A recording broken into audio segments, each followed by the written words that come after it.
Go. So I'm going to look at different school of thought's views on education. So the functionalist view, which says society is based around a consensus, says that school passes on society's culture, which helps build social solidarity, and it meets a key functional prerequisite by socialising new generations into society's core values, and this can be done by the hidden curriculum.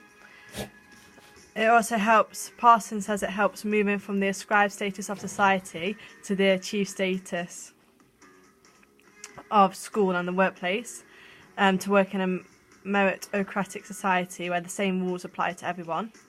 It also helps develop human capital, which gets a trained and qualified labour force, and it also legitimises social inequality by exam results and sets, and if you fail a test, it's basically your fault.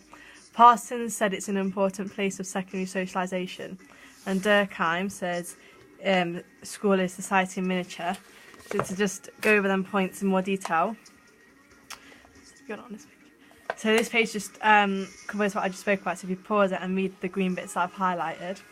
Then for the AO3, it ignores aspects of education that might be dysfunctional or harmful to particular individuals, such as some schools may be allocated less funding than others. It neglects conflict that exists within schools, such as disruptive teachers, anti-school subcultures, stuff like that. And then the Marxists criticise it. And then the Wrong said, functionalists oversimplify this process of socialisation by seeking children as the passive puppets of society. And then they have this idea of human capital. So Davis and Moore stressed role allocation, where education sifts and sorts students using exam and qualifications and allocates them to future jobs that best fit their abilities. So basically the lowest grade students end up with the lowest skilled jobs, and this helps a more efficient economy. However, the best jobs may not necessarily go to those who are best qualified.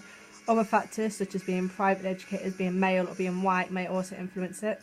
The numbers going to university do not match the number of jobs available, so therefore we have an overqualified workforce. This potentially leads to less efficient because they're easily bored. And Wolf actually questions whether more government spending is actually good for economic growth, as Switzerland have relatively low educational spending but high economic growth. To contrast that to the Marxist view on education, so this mainly serves the purpose of the interests of the capitalist class.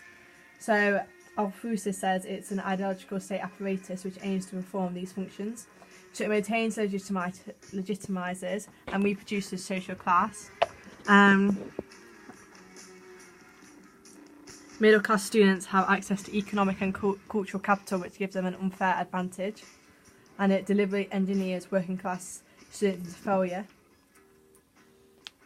And the hidden curriculum lowers the ambitions of the working class to accept their failure.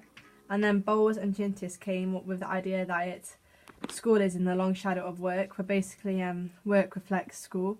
I have some examples here. So students work for qualifications, not satisfaction. Workers work for wages, not satisfaction. This Marxist approach has been criticised, so some AO3 offer it. So postmodernists argue Marxists fail to see that modern schools reproduce diversity rather than inequality. Morrow and Torres claim that students actively construct their own identities, and structures like social class don't exist anymore. The New Right believe that Marxists fail to consider that some people are naturally just more talented and cleverer than others.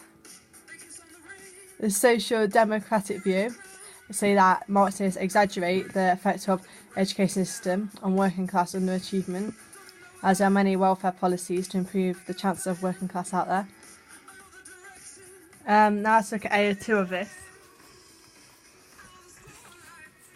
So Illich says schools are repressive institutions which promote conformity and encourage students into passive acceptance of existing inequalities and the interests of the powerful rather than encourage them to be critical and think for themselves.